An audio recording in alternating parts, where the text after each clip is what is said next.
INDA गठबंधन की ओर से कौन चुनाव लड़ेंगे, क्योंकि दुमका लोकसभा झारखंड मुक्ति मोर्चा पक्ष शिबू सोरेन, जो कि सीता सोरेन के ही ससुर है। नमस्कार, आप लोग इस वक्त देख रहे हैं राष्ट्र संवाद। राष्ट्र संवाद में आपका स्वागत है और मैं हूं आप लोगों के साथ निज़ाम खान। आज बात होगी दुमका लोकसभा सीट को लेकर। INDA गठबंधन की ओर से लोकसभा चुनाव कौन लड़ेंगे, इसको लेकर लगातार संशय बना हुआ है। लोग चर्चा भी करते नज़र आ रहे हैं कि दुमका लोकसभा से इस बार INDA गठबंधन की तरफ से उम्मीदवार कौन होंगे, क्योंकि भाजपा ने वहां से सीता सोरेन को अपना उम्मीदवार घोषित कर चुकी है।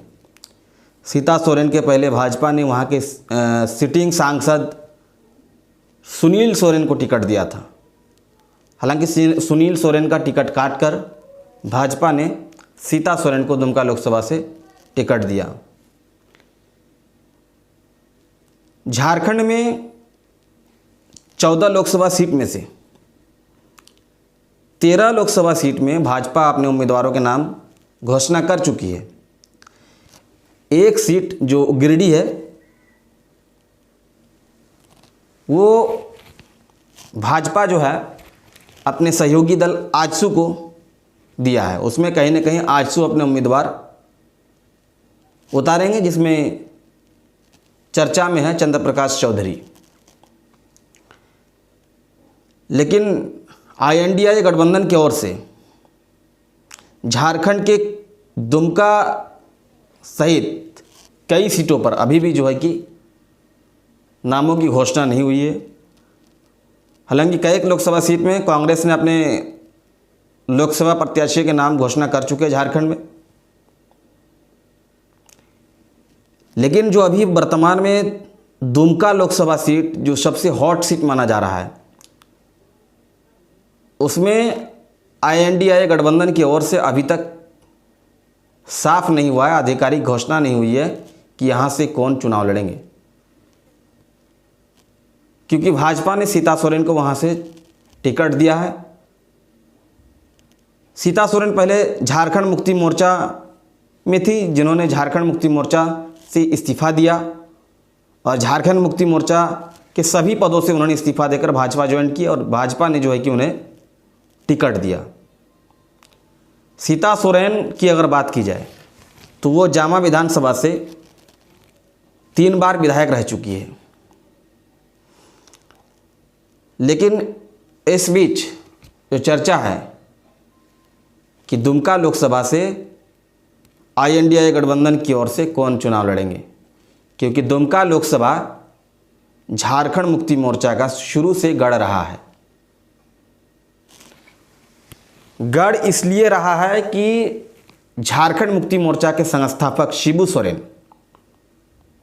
जो कि सीता सोरेन के ही ससुर है, वे 8 बार इस लोकसभा सीट से सांसद रह चुके हैं।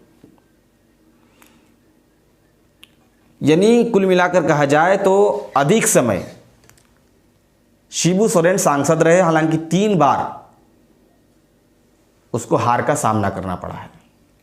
1984 में कांग्रेस के प्रत्याशी से उसकी हार हुई थी और 1998-99 में बाबूलाल मरांडी से हार हुई थी और 2019 के लोकसभा चुनाव में सुनील सोरेन से उसकी हार हुई थी।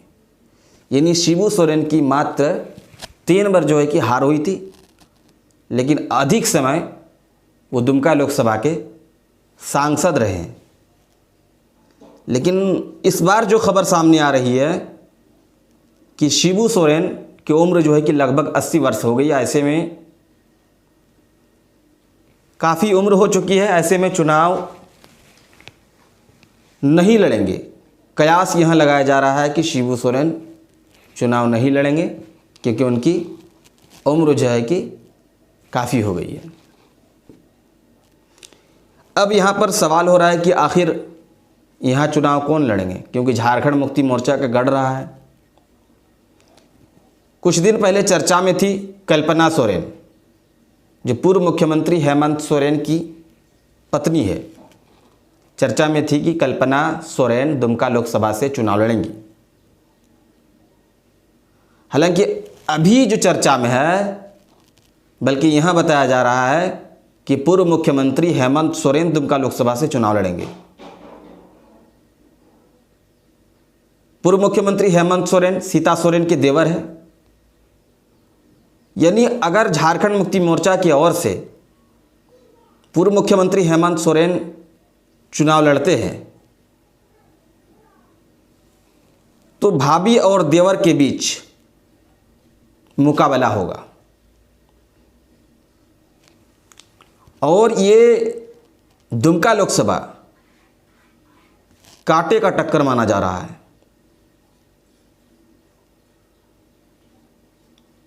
क्योंकि एक ही परिवार से अगर पूर्व मुख्यमंत्री हेमंत सोरेन अगर चुनाव लड़ते हैं तो एक ही परिवार के 2 सदस्य चुनाव लड़ेंगे, एक भाजपा की ओर से और एक झारखंड मुक्ति मोर्चा की ओर से। ऐसा माना जा रहा है कि इस बार का चुनाव दुमका लोकसभा सीट काफ़ी हॉट सीट माना जा रहा है। पूरे झारखंड का ही नहीं बल्कि पूरे देश भर की निगाह दुमका लोकसभा सीट पर टिकी हुई है। देखना दिलचस्प रहेगा क्या पूर्व मुख्यमंत्री हेमंत सोरेन अपने पिताजी के कमान संभाल पाते हैं या नहीं पाते हैं। जो वर्चस्व था दुमका लोकसभा में उसको पुनः लाने में पूर्व मुख्यमंत्री हेमंत सोरेन सक्सेस होते हैं या फिर उनकी ही भाभी उस वर्चस्व को छीन लेती है। ये आने वाले चुनाव परिणाम घोषित होने के बाद ही पता चल पाएगा। दुमका विधानसभा से भी पूर्व मुख्यमंत्री हेमंत सोरेन विधायक रहे हैं। दुमका विधानसभा से उन्हीं के भाई बसंत सोरेन विधायक रहे, फिर हाल ही में मंत्री भी बने हैं। यानी कुल मिलाकर जो बातें बताई जा रही है कि झारखंड मुक्ति मोर्चा का गढ़ माना जाता है दुमका लोकसभा, लेकिन 2019 के लोकसभा चुनाव में सुनील सोरेन ने उनको शिकस्त दी थी। उनको शिबू सोरेन को हार का सामना करना पड़ा था। अब देखना यह दिलचस्प रहेगा कि आने वाले समय में भाभी जीत हासिल करती है या देवर जीत हासिल करता है। बाकी इस खबर के विषय में आप लोग क्या सोचते हैं, कमेंट ज़रूर करें।